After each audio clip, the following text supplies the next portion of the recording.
I think that big tree over there is the perfect place to sit and do a Q&A video. What do you reckon? What a lovely place to come and sit. Let me check the shot. I don't want to be in the way of the magnificent Leytonstone Parish Church, St John's I think it is. I suddenly had a moment where I was thinking I've got to know the name of the church, but you just call it Leytonstone Parish Church. Pretty sure it's St John's. If I've made a mistake, I will be utterly devastated, but these things happen. I think we should get straight into it. I haven't done one of these for a few months now, like over 6 months. And again, I have over 50 questions. Thank you so much. I'm overwhelmed. And do you know what? None of them are exactly the same as questions I've been asked before. There's a couple that are slight variations, but most of them are original questions. So without further ado, let's get into it. The first question, I'm going to read these in the order they were on YouTube and they came to me on Instagram. Another statement rather than a question. What was the first statement? Anyway. Come to County Galway and walk the Western Way. We'd love to have you. Keep up the great work and thanks for all the videos. Thank you very much. I would love to. I've never been to Galway. I've been to Ireland, north and south, but the kind of north-west, if I've got that right, or the west. I haven't been further up the west coast than Dingle. So yes, I would love that. That would be fantastic. I was only mentioning this to my wife about a week ago, funnily enough. It would be nice to see you walking a coastal path a bit more. That's interesting. Same, following on. Sandwich might be one possibility. There is a river there. Dungeness another. So first of all, that question, definitely. I was actually going to go out to the coast the other week, and I can't remember why I didn't in the end. Dungeness is really difficult to get to by public transport, by the way. There is a wonderful kind of enthusiast steam railway that runs occasionally, so I'd have to make sure. I was going to go on like a Tuesday, and that railway doesn't work. Otherwise, it's like a bus from Ashford, I think, to get there by public transport. Obviously, I could walk there and back, but that's adding, basically it's 9 miles from the nearest station to walk there. So that would be and then I have to find a way to get to a train station afterwards. But Dungeness is definitely one of them. And this also answers a later question about Kent walks. I'm going to go back and carry on the walk. I started a walk. I went from Folkestone to the Hythe Sound Mirrors and back to Folkestone. Then I walked from Folkestone to Dover. I want to carry on from Dover and keep going really till I get to Thanet and then round the Isle of Thanet and just keep doing that because it's been glorious so far, glorious. In regard to what about Richmond Park, Battersea, all of these are on the channel. I will try to link to them below, but if I don't, I know a lot of you watch these on TV. In fact, most of you watch them on TV, so links below don't really help you. But if you just search for my name and then that place, Richmond Park, Battersea, the video should come up. So all of those places, Richmond Park and Battersea, have all been covered. I could do a bit more of Battersea, to be fair to you. What's the most underrated London walks for folks visiting from out of country, asks Alison.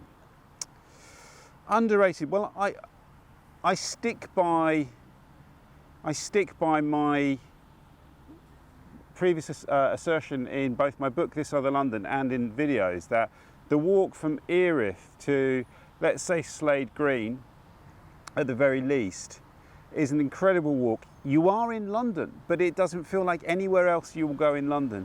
I think that is the most underrated London walk. That may be a little bit of a stretch. If you're visiting from another country, you might not want to get a train to Erith to walk along the Erith marshes.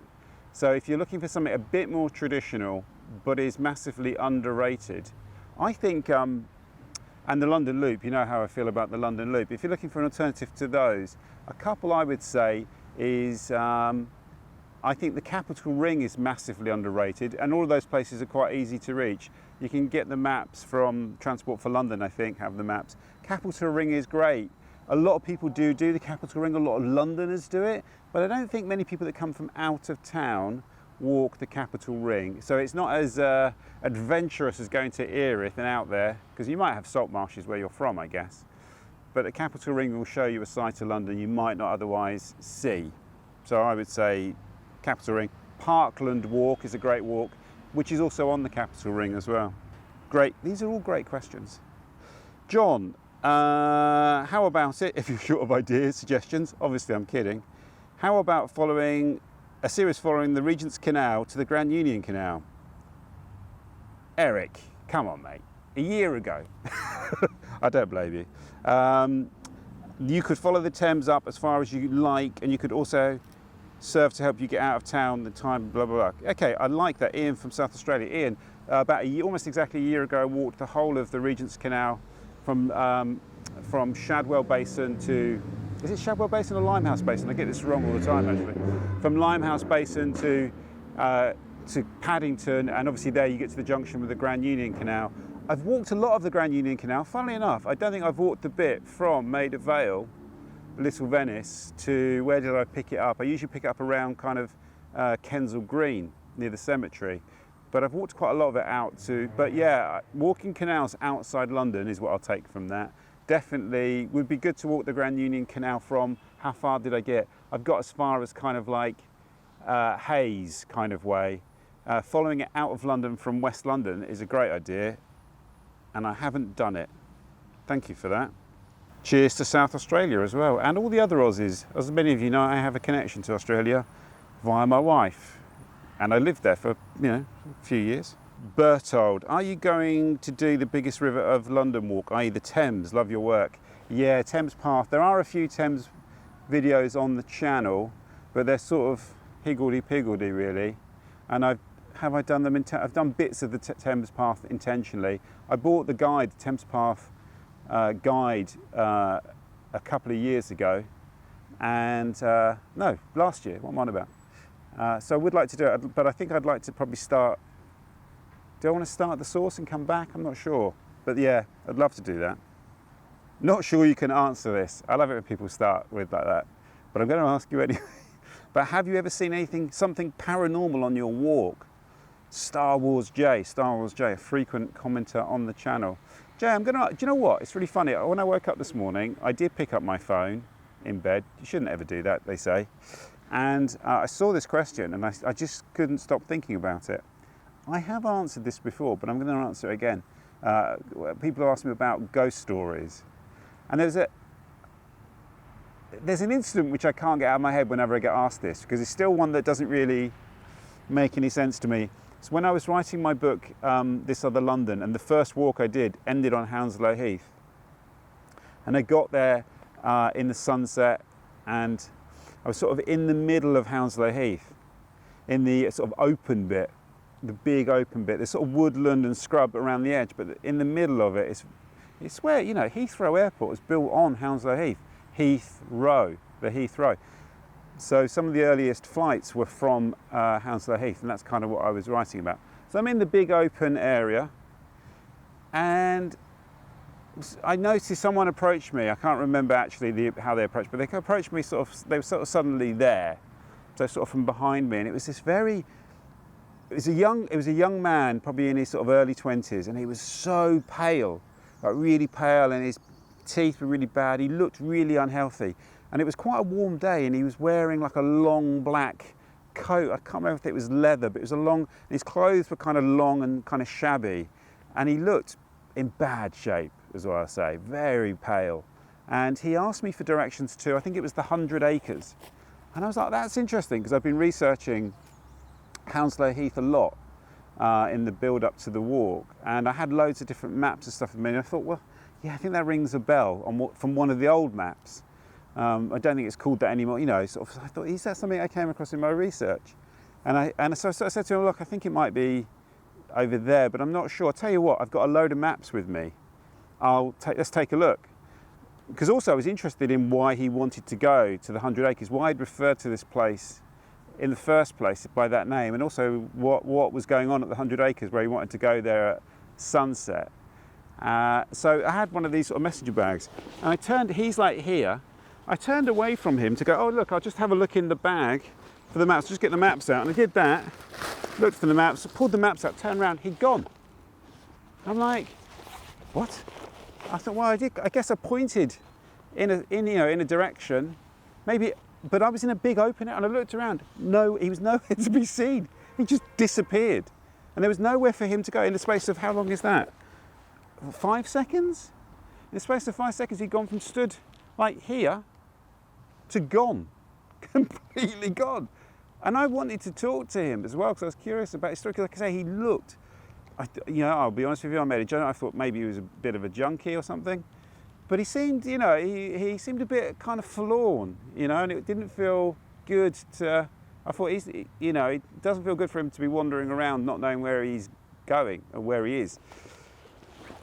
And that, at the time, I just thought, well, that's weird. Where's he gone? Where can he have gone? People don't just disappear. I wasn't thinking it in terms of, have I just had a power? Because it was very real. Like a person was stood there, I was talking to them, and then they weren't there anymore, and they weren't anywhere in sight, and there was nowhere for them to go in the space of 5 seconds. That was weird. And it was only really afterwards. Well, I walked around for a little bit. I thought I'll go in the direction that I thought he might go. I thought it's stupid, really. There's not really, and that's always sort of, that's the nearest I've got to it. I can't explain that, unless he was incredibly quick. It was strange, it was very strange. That's my ghost story, paranormal story, I think. That's the one I like. CJ, I could answer your question. If someone wanted to start walking, what would you suggest to them for their first, and why? For your first walk, well, keep it local, I would say. Explore your local area. Get some old maps. It's always good to have a map to kind of instigate the walk. Have a place maybe you kind of want to go and have a look at, and just head out. Make sure you're wearing something comfortable. Like, you might think I look a proper state right now. But wear something comfortable. Be prepared for the weather, because you don't want your walk to be ended because there's a bit of drizzle or something. And just go and do it.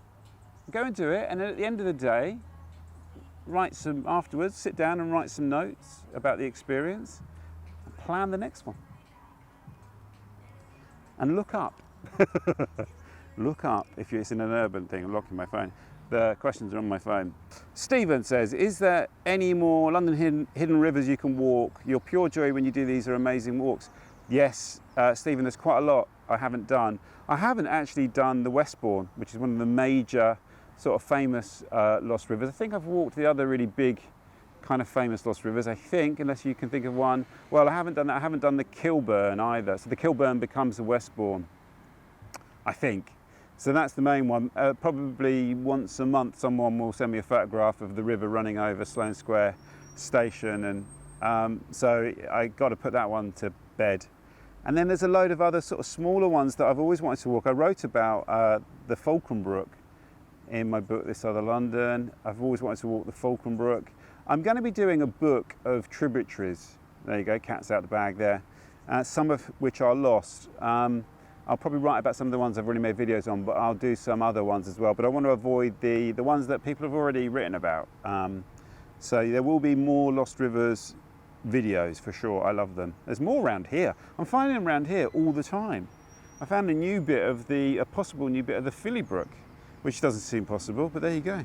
Charlie says, Charlie the chat room, will you be the narrator for the audiobook version of this book? I think he means Welcome to New London. Yes, because there's no way I would pay someone. I self-published that, and I did the audiobook for This Other London. I do intend to do it at some point. It's a big job though, Charlie, actually doing an audiobook. It's a really big job. So I haven't started it yet, but I will. I'd love to do it when I get a little bit more time.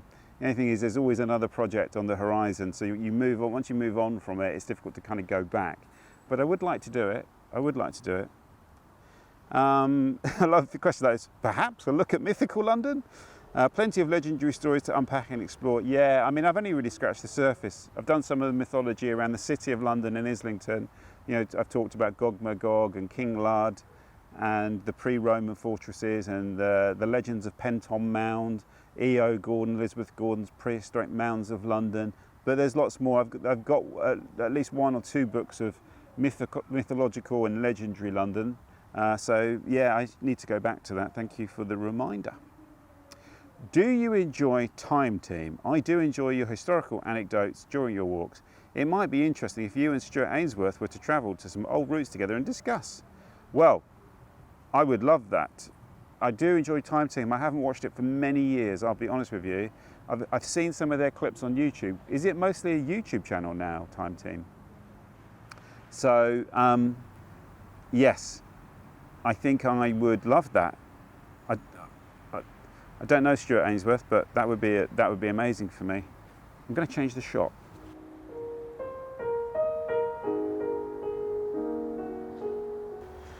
Phil asked an interesting question. Do you know Wicker Man by Pulp? It's Jarvis Cocker telling a story as he does a Lost River walk through Sheffield. It's on the same album, the song Weeds, Weeds 2, has an Edgelands vibe. That sounds amazing. Jarvis Cocker's an interesting dude, isn't he? Not your standard pop star, a bit like Damon Albarn. That was a good generation of pop stars, I think. D Raz, another regular commenter. I know lots of you are regular commenters. Sorry if you are and I've not mentioned that. What's the most difficult walk you've done, and are there any walks you wouldn't do because of the logistics issues, such as lack of public transport? The Dungeness walk is a walk that is put me off. The logistics of the Dungeness walk get in the way, that's for sure. Also Mersey Island. I've mentioned that before, and some of you have very kindly offered to give me a lift. Again, there's sort of admin involved in that though, isn't there, I guess. I can't just kind of wake up one morning and go, right, I'm going to Mersey Island today. So the most difficult walk you've done, that's a really good question. I've had some walks that didn't look difficult, that became difficult, partly because of my own folly. Like I did a walk once where I just got the train to Upminster, because that was the end of the what do you call it, the oyster zone, and I just thought I'm going to walk east. And in my mind, I thought I might try and get to Southend. I was going through a strange phase at that point. And I had no map. Or I might have had an Ordnance Survey map that ended, ended at not far from Upminster. So I was just kind of following instinct and looking for footpath signs. And I ended up locked in DP World, the massive container port. I got cut off on the Thames estuary and then had to climb over a wall, ended up in DP World, thinking the security would nab me and kick me out, give me a lift, and they didn't. They just ignored me, even though I went up and said hello. So I got stuck in there and I had to clamber through some barbed wire fence. There's a video on my channel with that on it. That's one that was a really difficult walk in the end, but I made it difficult. It didn't need to be difficult. I made it difficult. The walks, I find the Essex countryside near London can be really challenging, I find, due to footpaths not being maintained, footpaths being blocked by landowners. When I look at, sometimes I'm put off by the reality of some of those walks. If I know I have to go through a lot of Essex countryside, where there's a lot of footpaths, and it's noticeably different to when you walk in the countryside of the other counties around London. I think it's different when you get further away, but that bit it's like you're passing through a series of defensive enclosures, is what it feels like. Angry dogs barking. It's interesting, isn't it? I feel there's a historical legacy there of that's a county that was raided continuously and was one of the first places where nefarious forces would set foot or cause trouble.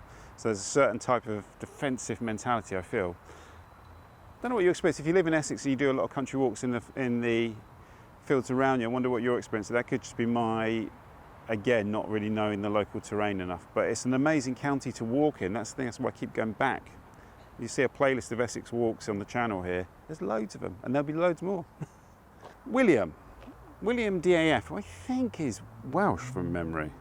A statement, not a question. That image and infamous refrain would look good on beer mats. That's the image I used when I did the call out for questions, is wherever that may be. And it was designed by a wonderful, rock star, like someone with a proper following, a wonderful lady who's in a band, she's Italian. They got people go and see them live and buy their records, and she designed it. And I did mean to put it on. I think you can get it on a t-shirt, actually.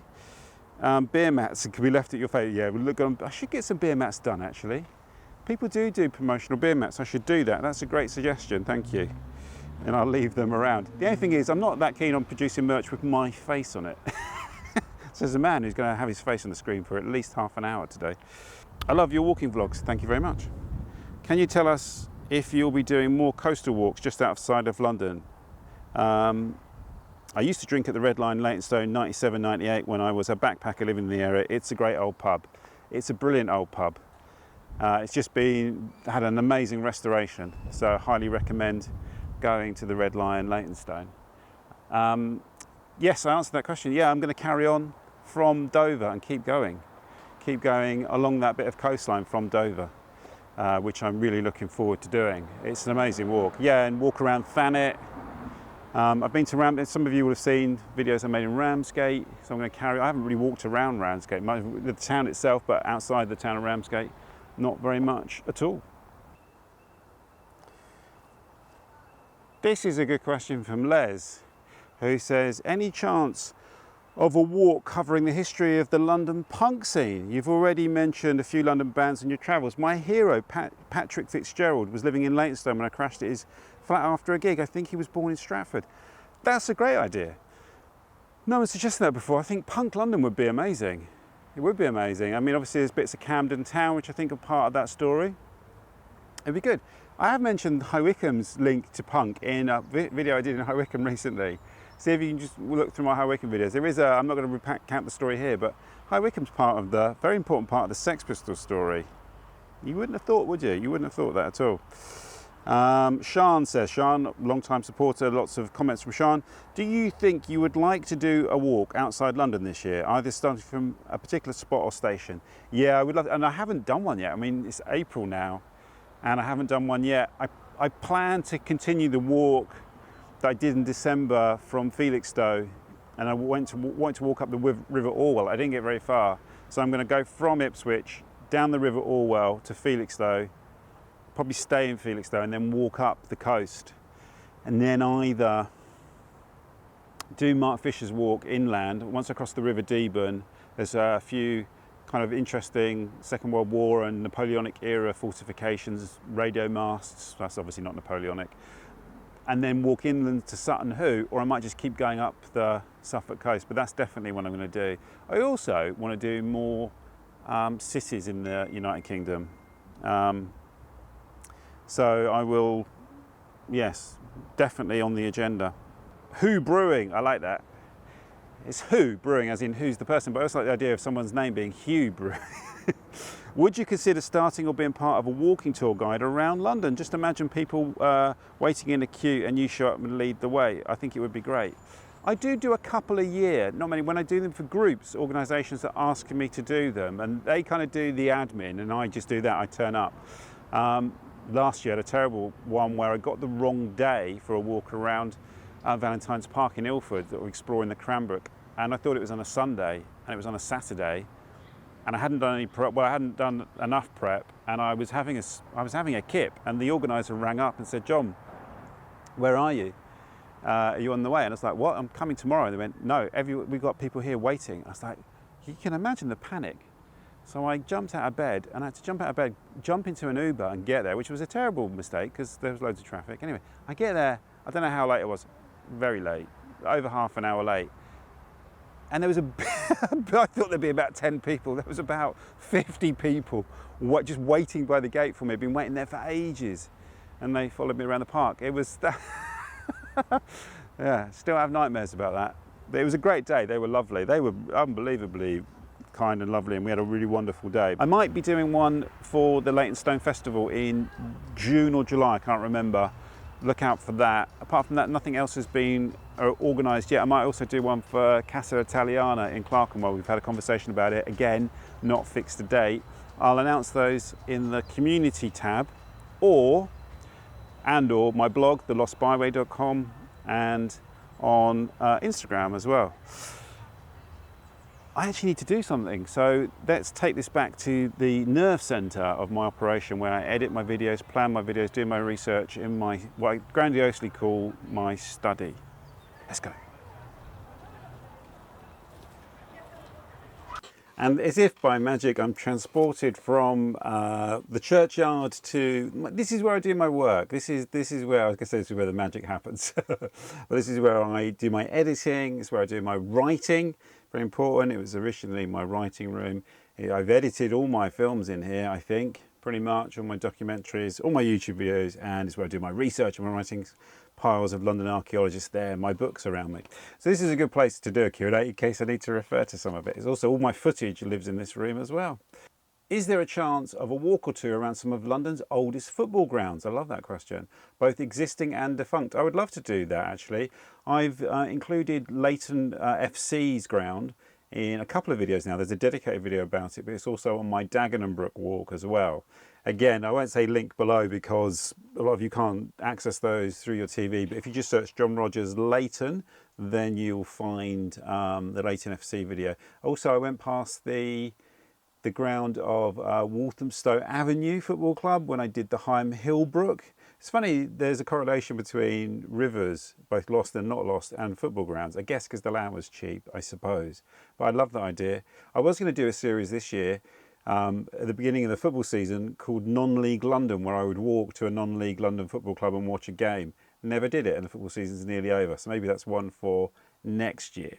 I love questions like this. John, I bumped into you near Ludgate Hill a few years ago in your City of London Churches walking tour, part 4. I love that you know which episode that was. I remember this. You were doing a pub walk, weren't you? You were walking. Yeah, and we talked about which was the oldest pub in London. That must be you. I know you like a pub or 4. So do you. So I was wondering if you've ever considered doing, like you have with London's churches, a version of including London pubs. I'm sure at some stage we'll bump into each other again, wherever that may be. It's a great idea, that. Obviously, Tweedy pubs exist. There's a whole channel where Tweedy goes to pubs. I suppose they're not really walks as such, are they, in one area? I enjoy doing that with Tweedy. I wouldn't do it just on pubs. I would have done it once upon a time. I wouldn't now, partly because I think Tweedy's really rinsed that subject, and I would include it with other things. I was doing my pub chats last year. Nobody's mentioned that they've stopped. Don't worry, it's fine. I'm not hurt. And that was part of the idea with the pub chats, was to take those to different pubs and say something about the pub. A couple of things with that was there's quite a lot of admin in doing that, and it's just really awkward to film in a pub when it's open with people in it. And particularly if I do it on a Sunday afternoon, which is what I wanted to do. So it was like you'd watch it on the day it was recorded, or at least the day before. They've always got music on, so it's quite difficult to film in pubs. But some sort of, yeah, I think it's something about that. What would be good, a theme is a walk between two pubs. I've done that now a couple of times. I did it when I was sponsored by a brewery that had pubs. I did it for Young's. The Staines Street walk I did last year was really linking together. The idea was to link together two Young's pubs and create a walk between them. So that Roman Staines Street video I made in September, I think it was August, September, that was kind of a pub walk. So more things like that, I suppose, with the history is the root, maybe the significance of the pubs. I'm going to do Borough soon. There's so many pubs in Borough. That would be like a pub walk, really. Thanks for remembering that encounter we had. Have a walk through Wormwood Scrubs on the western side, which I believe is the closest natural space, i.e. not managed parkland, to the centre of London. That's an interesting fact. Yeah, I've only really kind of walked around Wormwood Scrubs, or sort of on the roads that go through it. In London Perambulator, I walked through Wormwood Scrubs and across Wormwood Scrubs, and then for the Countess Creek we go down one side of Wormwood Scrubs, and the Countess Creek kind of goes across Wormwood Scrubs and across Little Wormwood Scrubs. So it's a good call, actually. It's a good call. Which areas of London do you think have changed for the better, say, over the last 20 years? I've answered a few variations on that question in previous Q&As. It's a complex one to answer. Which areas of London do you think have changed for the better over the last 20 years? It's difficult. That's a very loaded question as well, in terms of like, what does it mean to change for the better? It could be one, yeah. I don't know, but I would refer you to previous Q&As. Also, I recently made public a talk I did at the Bookseller Crow about my book Welcome to New London, and where I'm in conversation with Travis Elborough, and we talked about this kind of thing, change in London, in quite a lot of detail. It is a big subject, and there's lots of kind of caveats that go along with it. And so I would refer you to a previous Q&A and that talk. Just watch that talk between me and Travis. What you'll get then, you'll kind of get some of my findings, my experiences exploring change in London, let's just say. Difficult to say change for the better. Syme Winder said, I think I remembered reading as a kid that there was a period of time, presumably between Romans and Anglo-Saxons, where London was basically completely abandoned. Do we know if this is true? And if so, what evidence there is to confirm it? Also, I'd love to see a dedicated book recommendation vlog if you haven't done one previously. What's interesting, in every Q&A I do, also in every interview I do now, they often ask me if there's a period of time in London's history I would go back to if I could. And I always answer the same thing, pretty much. And that is that period. The period you're talking about is the period shortly after the Romans have left Britain and have abandoned London. And like you say, the traditional narrative says that London was abandoned until it was resettled, if you like, by the Anglo-Saxons. London being the city of London, the square mile. I think there is archaeology that backs that up. I can't, off the top of my head, say what that evidence is, but I would love to see it 50 years after. And I kind of want to know why people abandoned London in the way that they did. There's a really good podcast on YouTube called, I think it's called The Fall of Civilizations podcast. And they do one on Roman Britain, and it starts with a description of some of the abandoned Roman towns and cities. But also in that podcast, they talked about the way that some Roman towns and cities, or maybe it was that podcast, or was it Peter Ackroyd's book, Foundations? I can't remember which. But they talked about, or Ackroyd talks about, some cities continued to grow after the Romans left, Roman cities, and the architecture was added to and the built environment was added to. So I think in terms of London, I don't think that statement is made wildly. But what I'm going to do is I am going to do a video on Anglo-Saxon London, and the Saxon London Vic is to the west. So you can see there was a Saxon settlement to the west around basically where Covent Garden is, or Covent Garden, Charing Cross Road. And I've got a map in a copy of London Archaeologist up there, where there's a paper I downloaded ages ago, years and years and years ago.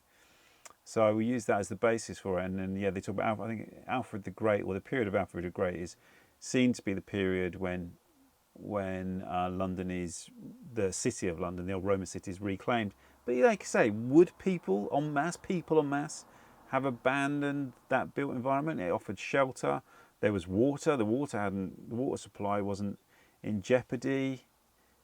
Interesting idea, isn't it? I'm fascinated by that question. But I will try and look for the evidence when I make the Saxon video. Great question. The next one's cute. If you had one of those blue plaques put up in your honour, where would you like it to go? I love that. I mean, obviously that requires me to be arrogant enough. But let's imagine, yes, in some sort of... They do local heritage plaques here. I'm not saying I would be in the same category as David Bailey, David Albarn, and was it Freeborn? Was his name Stuart Freeborn, who designed all the Star Wars characters?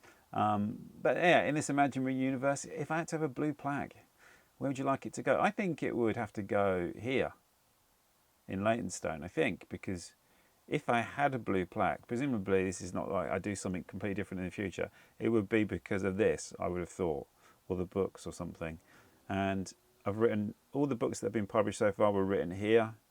It's where the majority, vast majority, and pretty much all my YouTube videos have, since I've lived in this house here. So I'd have to, I'm obviously not going to put out my address, but it's a house in Leytonstone. I think it would be this house here in Leytonstone. I can't think where else to go. It'd be silly to have it on the house where I was born, or the flat at the Angel. No, it'd be here in Leytonstone. Thank you very much for even asking that question. Jake says, not sure if this is a bit out there. Mate, don't worry about that. Out there is good. But my wife and I are experienced mountaineers living in the Scottish Highlands. Should you ever want to try any Highland walks and or summits, we'd be happy to put you up and take you out some days out. Jake, that's an amazing offer. I would love to explore the Scottish Highlands. I have not been outside of North Berwick, a trip to Glasgow for work, where I stayed in a hotel outside Glasgow, and Edinburgh a bunch of times for the, I was going to say the obvious reasons. One was a family holiday, actually. I'd love that. That would be amazing. I'm not great with heights. So when I watch people do things like Crib Goch and all that, oh my God, it gives me the heebie-jeebies. So it'd have to be some sort of like walk up a mountain, not one where I'm walking along a ridge where I could fall and die because I'd get vertigo. But I love that idea. Thank you very much for that offer. That's an incredible offer. I'd love to do that. Someone's asked about more hidden river vlogs. I feel like I've answered that question. I must have skipped a little bit. Are there any parts of London you've never been to? Lots. Too many. I mean, there's a really big area of London, if you look on a map, the sort of southwest portion of London is sort of beyond Richmond and beyond the other side of Richmond Park, basically. I've barely been to any of that. I walked the Beverley Brook and the Wandle, or the Wandle's that, but I've walked the rivers through there, but I know that, and also the London Loop around the outskirts. But so if you took a gap between the London Loop and Richmond Park, that bit all through there, which is a big area, completely unknown to me. I still feel like there's quite a bit of southeast London I don't really know. Northwest London I've done quite a lot, but there's still lots of areas of northwest London that I don't really know very well. Yeah, lots. I mean, you can spend your life walking around. That's why this is fascinating. You could spend your life doing this and never even scratch the surface, really. Would you do the coast-to-coast walk along Hadrian's Wall? It's quite popular and recently. I'd love to, actually. Someone suggested that a couple of years ago, I think in a Q&A. It's a great idea, actually. How long is it? It's not that long, I don't think, is it? Is it like a week walk? I think I was looking for a 4 or 5 day walk, and that might be one of them. Defunct, regular commenter. Thanks, Defunct. Also, Rob Taverner for the Hidden River vlogs. There are lots of regular commenters. I really appreciate this. What did Defunct say? If you only got to walk one part of the London Loop again, which part would it be and why? That's a great question. I did see that yesterday, and I thought, oh, it did start me thinking, and I don't know. I mean, I'm tempted to say the first one that I walked, which was section 17 from Enfield Lock to Cockfosters, because I did it in the winter in January. It was unbelievably muddy, but it's the walk that gave me the passion to do the London Loop. I would say that. Or there is a section, I'm trying to think of the number, but it was a southern section near Croydon, where I walked through beautiful, gorgeous parkland with great views out of London. But I think it would be that first one from Enfield Lock to Cockfosters. And then, I'm going to cheat and say 2, because you could do it as one walk from Enfield Lock to Cockfosters and carry on to Boreham Wood. That bit there was the bit, because it's the bit I did over 7 years ago. So that's the bit I would do again. Obvious 2 from me. Vanguard Way this year, or recreate Olivia Lang's Ooze walk to the river with your newfound interest in Virginia Woolf. Well, I love the sound of the Olivia Lang walk. I would like to. I'll be honest with you. I don't see the Vanguard Way happening this year. It might do if I fancy doing a long walk, and the others that I would prefer to do don't work for some reason, like transport or something. But the Olivia Lang, it's a great suggestion. Thank you for that. Thank you. Would you consider using a drone to film occasionally on your walks? I have considered it. The problem is, I try and play by the rules. I'm a bit square, actually. And you can't, well, as far as I'm aware, you can't really fly a drone legally in many parts of London or Greater London. We've got a bunch of airports here. There's not many parts of London where you're not on a flight path. So how often do I walk somewhere where I could use a drone? It's one of the reasons I bought the 360 camera a couple of years ago now, 18 months ago. It was to get that kind of aerial shot of me walking, or a shot from beyond me, without using a drone, because I obviously just put this on the end of a pole and it has some clever software which paints out the pole. That's what I use instead of a drone. I don't think there's a lot of value for me using a drone, unless I went in through the thing of doing a drone pilot's license and all the rest of it. But there is some drone footage on previous videos that I've used that was donated to me by a registered drone pilot who knows all the rules and is, got all the licenses. I'm not down with this thing of, I think you need to be responsible with things like drones. It's quite serious stuff, but I'd love to. I mean, I thought about it for if I did more walks outside London in the countryside, or if in the future I do more of that, because there might well get to a point where I do focus more on that stuff. And that was always the intention, actually, with the channel. If you go back in the archive to like 2016, 2017, I was pushing out of London more, and I would like to return to that at some point. When I don't know when, but I'd like to return. It might even be this year. Who knows? Stephen Little said, "Could you do a walk around Bermondsey and Silvertown?"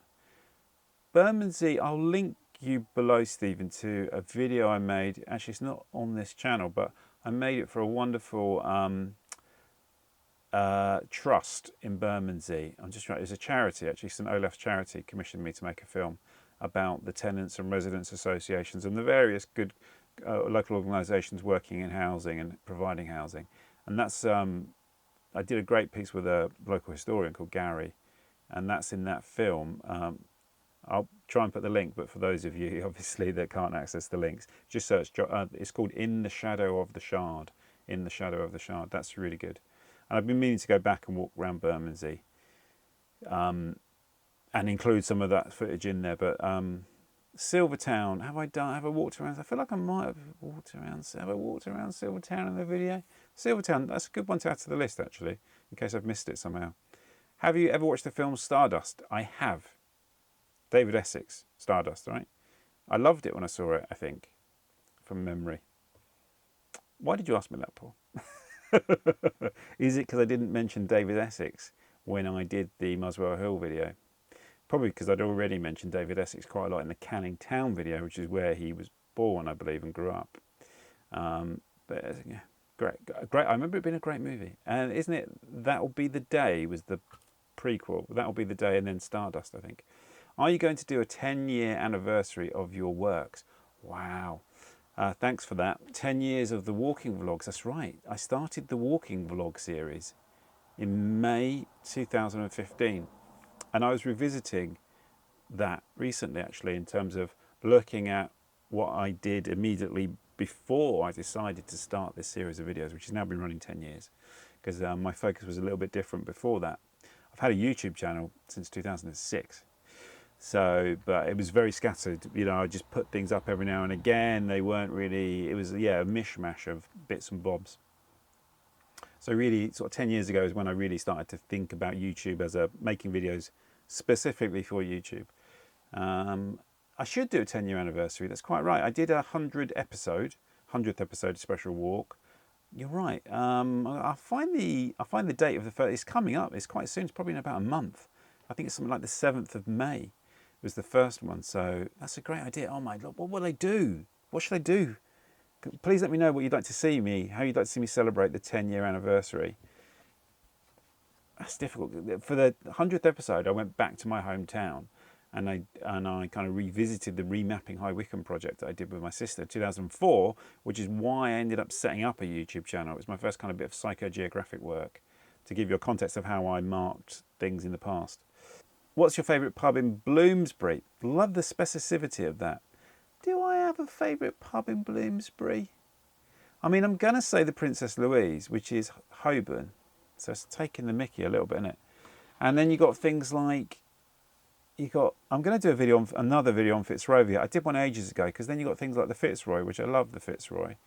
Not really Bloomsbury. There aren't that many pubs in Bloomsbury. I've got a fondness for the Museum Tavern. I'm going to say the Museum Tavern. I went in there recently, but I hadn't been in there for a few years before that. I also kind of like, a pub I'm going to be going to soon is the Lord John Russell. I haven't been there for a couple of years. I like that pub.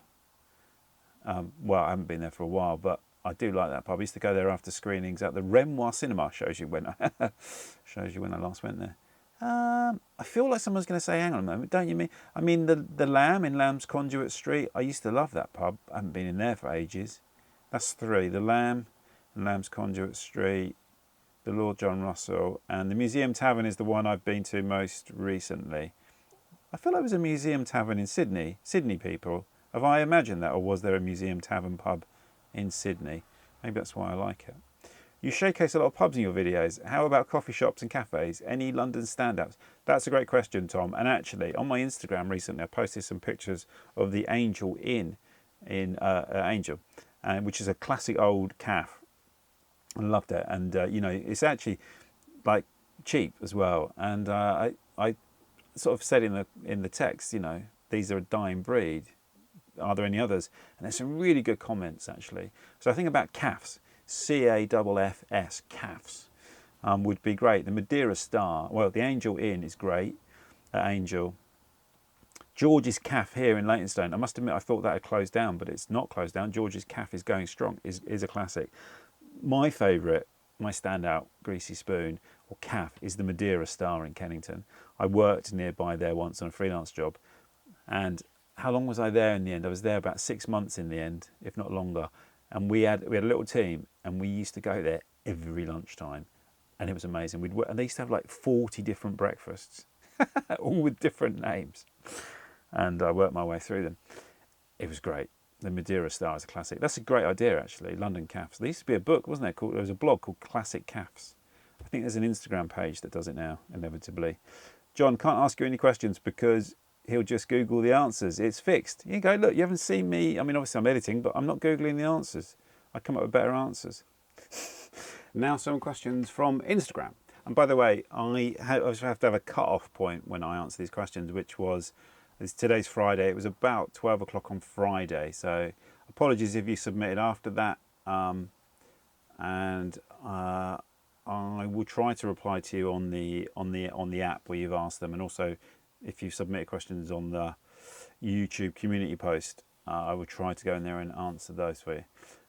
Fergus says, London artwork that means a lot to you. That's a great question.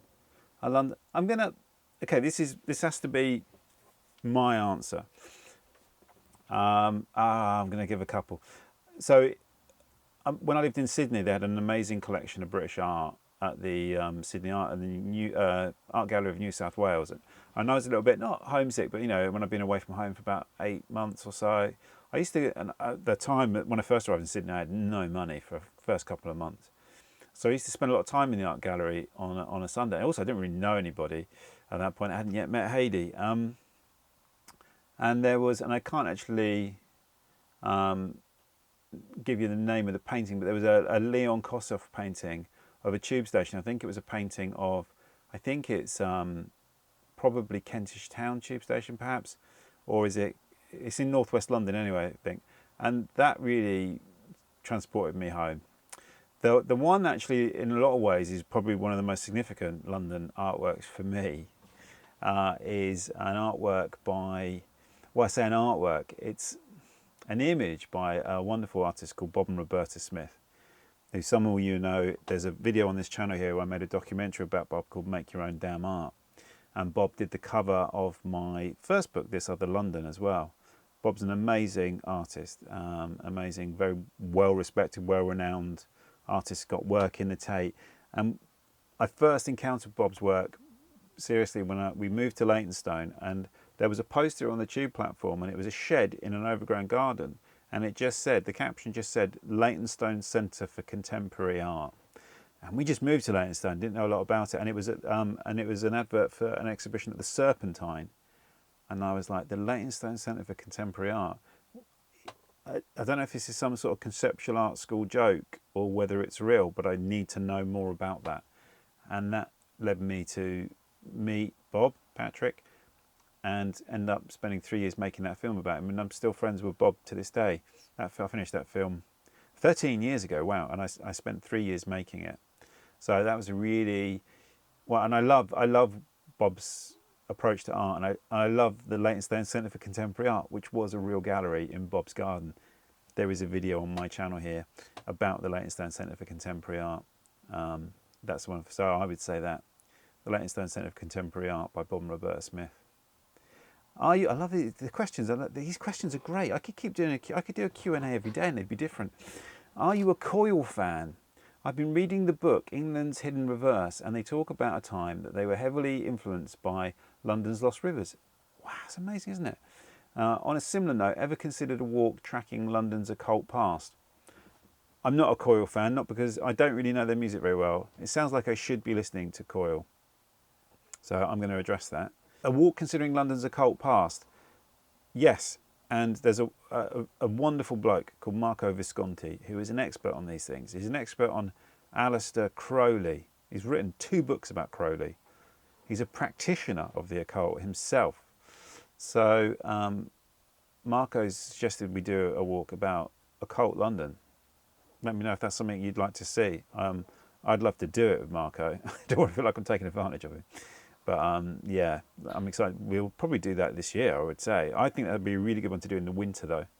Sorry, Mark. I think we should wait till it's a bit gloomy. Leytonstone or Leyton? Do you have a preference? And if so, why? It's an easy one, isn't it? Leytonstone. It's where I live. I'm sat here now. This whole video has been made in Leytonstone. I love it. I live right on the border with Leyton, actually, very close to the border. I have a deep affection for Leyton. And it's interesting how different they are. I mean, they were originally the same place, weren't they? I mean, it was like the 2 Leytons. Leyton at the stone, the Roman milestone at the top there. And Leyton, what we now call Leyton, was Low Leyton because it's lower down the hill. So they're both Leyton in a way, Leyton at the stone and Low Leyton. But yeah, it's got to be Leytonstone, isn't it? Got to be Leytonstone. Leyton was it earlier this year or last year, was named the coolest suburb in London by Time Out. I think every suburb in London gets that honour at some point. And because of Francis Road, basically. And there's some nice shops, and I go down there all the time, by the way. If anyone from Francis Road businesses, I love you. I go for a coffee in Yardham all the time. I buy records from Dreamhouse Records. Flock's Books, I sold lots of my books. It's a lovely bookshop. I really like Francis Road, but it's got to be Leytonstone. I can't wait for the comments on that one. It's going to be great. Tribal, mate, it's tribal. Thoughts on the pub scene in and around Leytonstone, new pubs in the Leyton Engineer and the Chop House Tavern, as well as the refurbishment of the Red Lion. What I'm curious about there, can't see your name actually, and to prove the other person, I won't Google answers. I've never heard of the Chop House Tavern. Where's the Chop House Tavern in Leyton? Must be a new one. Yeah, we've got great pubs. We're really lucky actually around here. There was a period of time when the pubs were closing. And they've been rescued, and the pub scene around Leyton and Leytonstone now is thriving. Leyton particularly, the Leyton Engineer has reopened in the old town hall. Used to be, oh my God, what was it called before? See, I can't even remember what it was called before. But that was a great pub when Antic had it, and it's a really good pub now, the Leyton Engineer and Leyton Town Hall. The Coach and Horses is a really good pub. I never really go there, I'll be honest with you, but every time I have, I've really liked it. It's a great pub. There's the Birkbeck Tavern down in Leyton as well, and there's also the Leyton and Star. Is it the Leyton Star, which is a good pub as well. I live quite close to the Heathcote and Star, so I wouldn't go to Leyton to go to another Star pub. But we've got so many good pubs. During lockdown, I did a lockdown pub crawl around all the kind of closed pubs just in Leytonstone, and we're blessed with them, and it has improved. It's improved in the time that I've lived here as well. You know, the Birds on the High Road is good. Is the Birds still called the Birds? It's changed its name so many times. It's been called 4 different things since I've lived in the area, but the Birds is still good on the High Road. The Red Lion's been refurbished beautifully, refurbished, and they've done a great job. The garden area and the outside bit is really good. They've really got that right. And they've got the ales on now. Cask ales. I moaned a little bit about them not having enough cask ale. I went the other night. They've got loads of cask ale. So good scene. I mean, the list is endless. A lot of people love the North Star. Never been a favourite of mine, but a lot of people rate the North Star. I like the spoons in Leytonstone, the Walnut Tree. There's the Hitchcock. There's the Northcote. The Leytonstone Tavern does one of the best roasts you're going to get in London. Fantastic roast. I don't really know what it's like as a pub to drink, but it's decent. I've been there for a drink a couple of times. It's decent. It's actually quite a decent place to go for a coffee. Heretical idea, but you can do that. Where else? I mean, there's loads of good. Then you've got places like the Phillybrook as well, which is really good for just beer. You can get a drink down at the Yardham. I know it's not a pub, but it's kind of like a bar. You can get a good drink down there. Well, so there's loads of options. The Wanstead Tap is technically in Leytonstone, actually. And then you've got the Holly Tree as well. And the Golden Fleece, which, okay, that's definitely not in Leytonstone. But we've got so many good pubs. I've left one out, haven't I? The Green Man. That's an O'Neill's. Doesn't count. Someone's asked me a question about graffiti and big issues. 10-foot graffiti takeover. I don't know what that is, Jamie. I'm not against graffiti as a rule. I don't have a knee-jerk kind of like, graffiti is bad, but it can be obviously horrible. Depends on where it is, depends on what it is. Some graffiti is artwork, some of it is just verbal diarrhea, isn't it? But I think not. I mean, it's just someone just. But it's like vernacular art, isn't it? But I understand why it annoys people. But then I also can see that some of it is quite beautiful as well. So it's not there's not a straightforward answer to that. It can definitely blight some areas. It can enhance others, and we now have officially commissioned graffiti. So, you know, if anyone was sort of doubting the value of it, well, now, you know, local authorities or arts bodies commission artists to create graffiti. So, yeah, it's not. I don't know what the big issue thing is, and I'm not going to start googling things, but I don't know really. If you could live in a different London area, which one would you choose and why? Answer as if there's no money constraints. I love that, Mr. Brogden. Answer as if there's no money constraints. I could prevaricate and and art. This is one where I did look at it, actually. I did think. I'd say Bloomsbury, actually. Yeah, I really love Bloomsbury, and I wonder what it would be like to live there. I think it would be Bloomsbury. I haven't lived in many parts of London, but I think that would be, yeah, that would be interesting, I think. Couple more questions to go. Thank you for if you've got this far. I don't know how long this video is going to be, but it's a lot of questions, isn't there? And I love them. What did you do for a living before YouTube? That's a good question, Hayden. I think in a way that question kind of is, what other jobs have you done in the past? I feel like, rather than what I was doing immediately before YouTube. I've done all sorts of jobs in the past. I saw that and I thought, kind of what I want to think of are the most interesting, colourful jobs. And I feel like, I don't know if I've done a lot of jobs. I don't have a conventional CV, to be honest with you. And I've in my working life, like, I've had very few kind of like interviews and stuff like that. I've had I'm not a checkered. It's been I've had a good working life, but I sound like it's over. It's not over, obviously, but. So what did I do for a living? I've done also, I taught English for a few years before YouTube.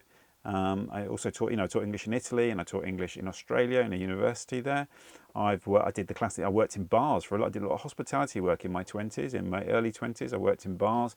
I worked in the Sydney Opera House in the bar. I worked at the beautiful State Theatre in the bar. I also did bits of other work at the State Theatre. One of the best jobs I've ever had was stage door. I was the stage doorkeeper at the State Theatre in Sydney when they were rehearsing The Secret Garden. That's a great job. If you can get a stage door job, my God. I only did the rehearsals during the day. I didn't do the evenings. What else? I worked at the National Film Theatre. That's where I was working when I started my YouTube channel. Way back when, a long time ago. God, that shows you. What else? I've worked in TV. I've worked for a production company that did lots of things. And at one point I was a development producer for TV, so I had to come up with ideas for TV shows, which was an interesting experience. I did that for longer than I thought I'd be doing, actually. That was interesting. I got to work on all sorts of stuff. I've kind of worked on live comedy in various capacities. I've done kind of like social media type stuff as well. All sorts of things. I'm just trying to think. They all sound quite predictable, don't they? You could probably guess those jobs for me. What have I done that's a little bit more out there than that? No, washed dishes in kitchens, worked as a cleaner on a building site. All sorts of jobs. What is it? Liz Marie says, what is it about passageways and alleys that calls you so much? Yeah. I'm going to London next week, and the first passageway I see, I'm walking through it. Good on you, Liz Marie. Just make sure it's not on a Monday morning. They can be a bit gnarly on a Monday morning. They just invite adventure, don't they? It's just like, what's at the other end? Even if you kind of know what's at the other end, there's a little part of you doubts it, you know? There's a little part of thinks, yeah, but it might be different this time. But there's nothing more exciting than a passageway, like in the City of London. You think, where's that go? And you come out and you go, what? Where am I? I've had that experience so often recently. I love that. And even ones like, one of the best ones is Passing Alley in Clerkenwell. It never used to be called Passing Alley. I'm pretty sure if you write it out, you can see what it used to be called. And it's still used for that, I would say. But I'm just saying that I don't know if I do know what's off the top of my head. But I've walked through that a lot. When I lived at the Angel, I used to walk that way. and I couldn't walk past it without walking down it. Particularly at night time, for me, at night time, it really has this kind of mystery. Also, you think, will I emerge from the other side? Will I emerge in a different period of time? Where will I come out? I love that. Good luck on your trip, Liz Marie. Tati, regular commentator, a regular sort of correspondent on Instagram. Which historical place in London seems to resonate deeper in your heart? Wow, that's a good question. Also, what's your favourite park, bench and tree to sit on and contemplate? My favourite historical place in London that resonates with my heart, I would say, is Loughton Camp. Technically speaking, not quite. I think it's just Loughton's in Essex, isn't it? It's right on the border, but I'm going to cheat and hope you allow me that one, because I can walk there from here, or it's a short distance from home, and there's something about Loughton Camp which just, resonates deeper in my heart. I think when I think about all that passage of time, I think Loughton Camp dates from about 500 BC, I think. So it's a good 2,500 years old. It might be possibly slightly older than that. And, being as it is in Epping Forest with the tall trees that have grown up around it, but there's still this kind of space in the side of, the enclosure. It's just really powerful. I used to go there a lot, actually, particularly in the winter, and just sit up there, go from here and then just sit on the banks of Loughton Camp, particularly in the years after my mum died. It was like I was drawn there to it. It was amazing. Favourite park and tree just to sit and contemplate? Wanstead Park. I love going into Wanstead Park and just sitting there on Wanstead Flats, and just, there's not a particular bench as such. I also quite like sitting on the green at Wanstead on a bench as well, actually, which isn't particularly bucolic, but maybe memories of the kids when they were little and stuff, perhaps. Sally and Anne Mizuno, will you be doing more walks in Kent? Would love to see one along the Pilgrim's Way or the coast, especially the Dungeness area. I've answered that earlier, I think, Sally, hopefully.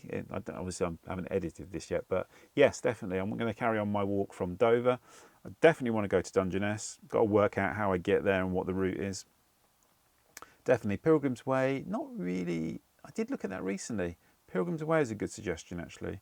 I need to add that to my list. And the final question, as far as I'm aware, what is your favourite church in the City of London and pagan building? Wow.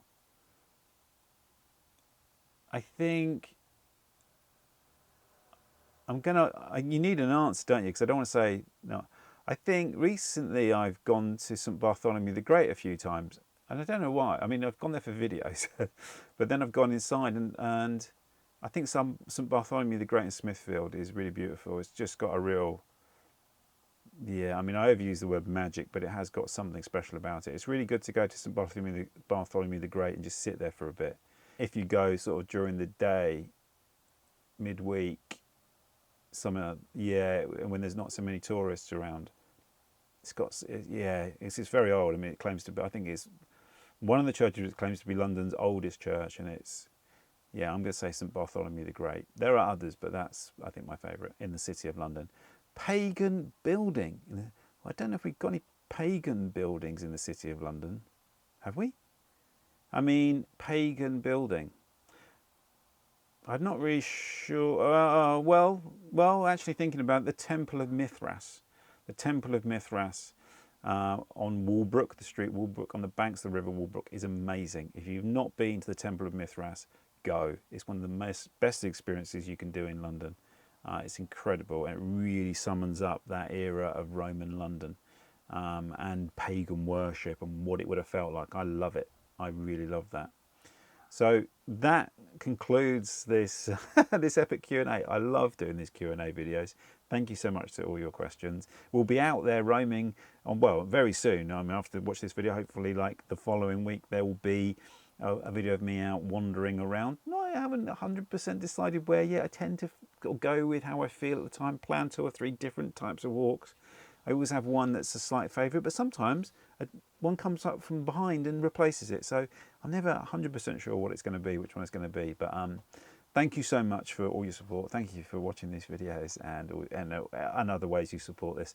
I look forward to seeing you on the next walk, wherever that may be. And my dog is starting to rummage around on the floor here. He's digging at the moment. He's a pug. I'm not going to drag him up to the camera so you can see him, but Rocky, do you want to come and say hello to the camera to stop you digging in my rucksack? Here he is. Here's Rocky. Rocky, say hello to the camera. Say hello to the good people of YouTube. There you go. Here he is, one majestic beast. Rocky is there. You're on the end credits, Rocky. You are the end credits. You're gonna bark. You're gonna do some interesting licking of the air.